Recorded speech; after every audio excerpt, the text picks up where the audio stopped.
उपज गेहूं की बहुत अच्छी आई थी, पर बीच में आए मावठे ने रंग भंग कर दिया और इससे सबसे बुरा असर तो हमारी वसूली पर ही पड़ा है। गंगोबा, आपने जो राजस्व वसूला और जो खजाने में जमा किया वो तो आधे से कम है। तो सवाल ये है कि बाकी का वसूला गया राजस्व कहाँ है? बाकी का वसूला गया राजस्व कहाँ है? जी वो मैं भूल गया।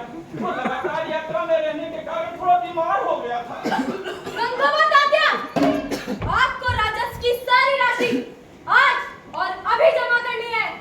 जाइए, शुभस्य शीघ्रम। जय महाकाल। जय महाकाल।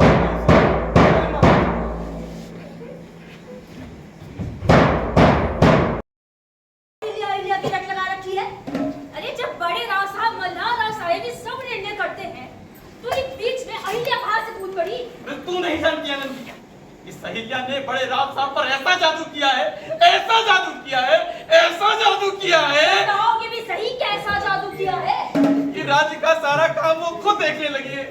मुझे एक पैसे की, एक डेले की भी गड़बड़ी नहीं करने देती। पर मैं भी गंगोबा तात्या हूँ। घाट घाट का पानी पिया मैंने।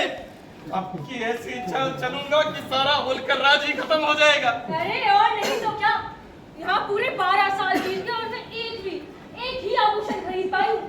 अरे पहले तो हमारे घर में सोने का ढेर लगा रहता था और अब तो मुझे घी तो छोड़ो, दूध भी खरीद कर लाना पड़ता है। इसको खा क्यों नहीं लेते हैं? क्या कहा? तो मैं नहीं उस राजवाड़े वाली को। नाचो, बैठो। बैठता हूँ। आनंदी भाई साहब, आनंदी भाई साहब, आनंदी भाई साहब, आनंदी भाई साहब, छीका फूट गया। अरे वो और क्या फूटना बाकी है? आपके भाग्य से छीका फूट गया। क्या बक रही है? अरे दीवान साहब, बड़ी खुशी की खबर है। क्या है? बड़े राव साहब नहीं रहे। क्या कहा?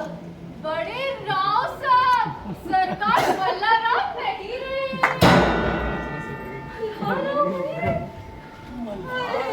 नहीं रहे।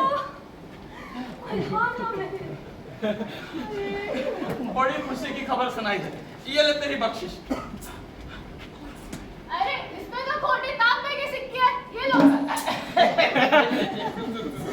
अभी इसी से काम चला ले, बाद में तुझे सोने की माला दूंगा, सोने की। क्या कहा? हीरे की दूंगा पगली। जाओ जाओ, घी के दिए जलाओ। रुको रुको, इससे तो सबको मालूम पड़ जाएगा।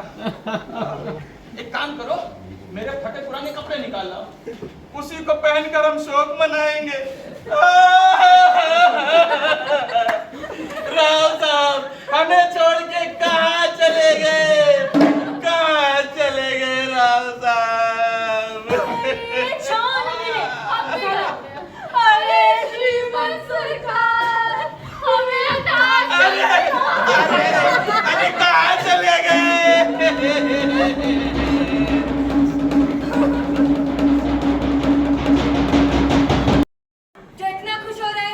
आपके आदेश के अनुसार मैंने ढेर सारा राजस्व वसूला है।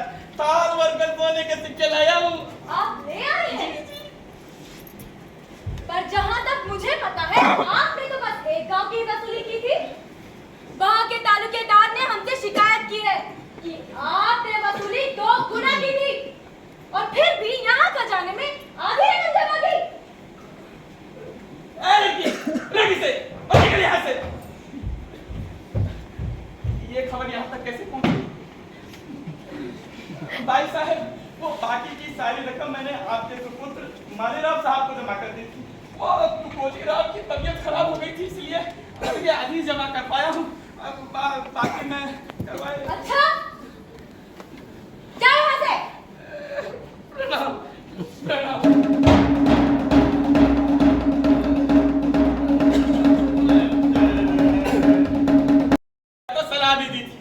राजकाज को चलाने के लिए हमारे पुत्र को दत्तक बना ले। हमारा पुत्र? और उसने तुमसे क्या कहा? कहा उसने अपने पुत्र की सारी करतूतें गिना दी और भरे दरबार में मेरा अपमान करके मुझे दरबार से बाहर निकाल दिया। उस वक्त तो मैं भी खून का घूंट पीकर रह गया था, लेकिन अब अब उसे छोड़ूंगा नहीं। अरे जाओ, अब तक तो तुमने बहुत कुछ कर लिया ना जो अब कर लोगे। उलहना मत दे कमल। अब के वो चाल चली है कि सारा होलकर खानदान ही खत्म हो जाएगा। इधर आ। मैंने पुणे के राघोबा दादा को पत्र भेजा कि औरत इस समय बिल्कुल अकेली है, इसके राज्य पर हमला करके इसका राज्य हड़प लो। गुप्तचरों के द्वारा भीतर की सारी सूचना मैं देता रहूंगा, बस फिर ये राज्य मुझे चाहिए। गंगोबा तू सूबेदार हो जाएगा रे।